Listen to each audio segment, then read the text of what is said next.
नमस्कार, बहुत स्वागत आपका। मैं हूं आपके साथ मनूरा सक्सेना। दुनिया भर में ग्रीनलैंड की चर्चा हो रही है, जो कि ट्रंप ने सबसे पहले ग्रीनलैंड को लेकर जो जिक्र किया और सीधे सीधे दावा ठोक दिया कि ग्रीनलैंड पर कब्जा हम करने जा रहे हैं। लेकिन इस बीच ट्रंप को ग्रीनलैंड को लेकर रूस का यानी कि पुतिन का बयान सामने आया है और वो नई कीमत ग्रीनलैंड की बता रहे हैं। तो ग्रीनलैंड खरीदने निकले ट्रंप को पुतिन ने बताई है नई कीमत। यूरोप के जख्मों पर भी नमक रगड़ा है। पूरी खबर आपको इस वीडियो में बताते हैं। दुनिया के कूटनीतिक मंच पर ग्रीनलैंड के लिए सौदेबाजी हो रही है। इस बीच विस्तारवादी रहे यूरोप को रूस के राष्ट्रपति पुतिन ने आईना दिखा दिया है और ग्रीनलैंड की कीमत लगाई है। ये कीमत है मात्र 23 अरब रुपए। पुतिन ने तंज कसते हुए कहा कि इतना तो अमेरिका दे ही सकता है। ग्रीनलैंड पर अंतर्राष्ट्रीय कूटनीति में चल रहे घमासान के बीच रूस के राष्ट्रपति व्लादिमीर पुतिन ने यूरोप के जख्म कुरेदना शुरू कर दिया। रूस के राष्ट्रपति ने कहा कि डेनमार्क ने हमेशा ग्रीनलैंड के साथ एक कॉलोनी की तरह व्यवहार किया है और उसके साथ बहुत सख्ती और बेरहमी से पेश आया है। रूस के राष्ट्रपति ने बर्फ से भरे द्वीपों की खरीद बिक्री को कुछ ऐतिहासिक उदाहरण देते हुए ग्रीनलैंड की कीमत लगाई है और कहा है कि आज के समय में इसकी कीमत 200 से 250 मिलियन डॉलर बैठती है। 250 मिलियन डॉलर रुपए में लगभग 23 अरब रुपए होते हैं। ये रकम 1 बिलियन डॉलर से भी कम है। यूक्रेन को लेकर यूरोपियन देशों से लंबे समय से टकराव की मुद्रा में रहे पुतिन ने कहा कि इस आइलैंड की ओनरशिप को लेकर चल रहे विवाद में रूस का कोई लेना देना नहीं है। उन्होंने कहा कि निश्चित रूप से हमसे जुड़ा हुआ नहीं है। मुझे लगता है कि वो इसे आपस में सुलझा लेंगे। जिस आइलैंड पर कब्जा करने के लिए अमेरिकी राष्ट्रपति ट्रंप किसी भी हद तक जाने की तैयार हैं, उसकी कीमत मात्र 23 अरब लगाकर पुतिन ने यूरोप को बता दिया है कि अमेरिका के सामने यूरोप का मोलभाव कितना कमजोर है। पुतिन ने 21 जनवरी 2026 को रूसी सुरक्षा परिषद की बैठक में ग्रीनलैंड पर लंबी बातचीत की।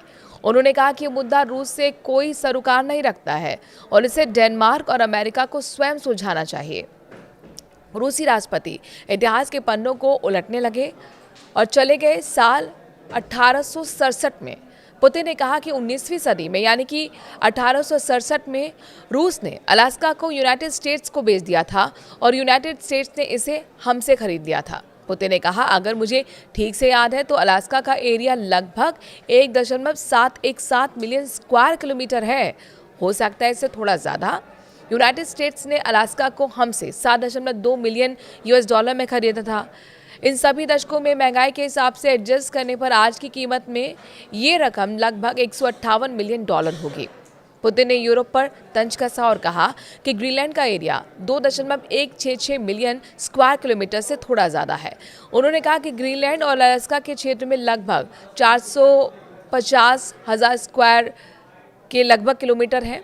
अगर हम इसकी तुलना अमेरिका द्वारा अलास्का के लिए चुकाई गई कीमत से करें तो ग्रीनलैंड की लगभग कीमत 200 से 250 मिलियन डॉलर के बीच होती है।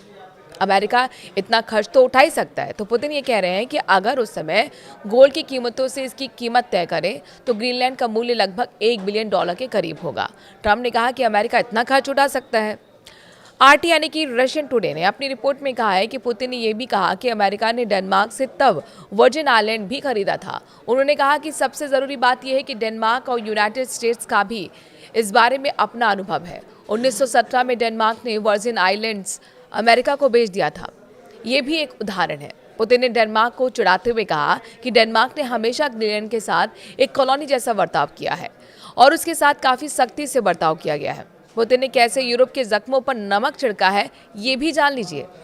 जिस आइलैंड के लिए दुनिया का सर्वोच्च नेता कुछ भी कहने को तैयार है, उसी आइलैंड की कीमत दुनिया के दूसरे सबसे शक्तिशाली नेता ने 23 अरब रुपए लगाकर यूरोप के जख्मों पर नमक रगड़ दिया है।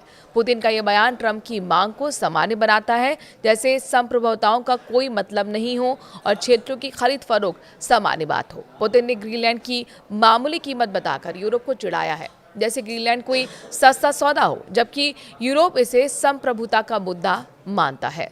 दरअसल पुतिन यूरोप और अमेरिका के झगड़े को इत्मीनान से देख रहे हैं, क्योंकि इसी यूरोप के नेताओं से पिछले 4 सालों से यूक्रेन युद्ध में पुतिन को परेशान कर रखा है।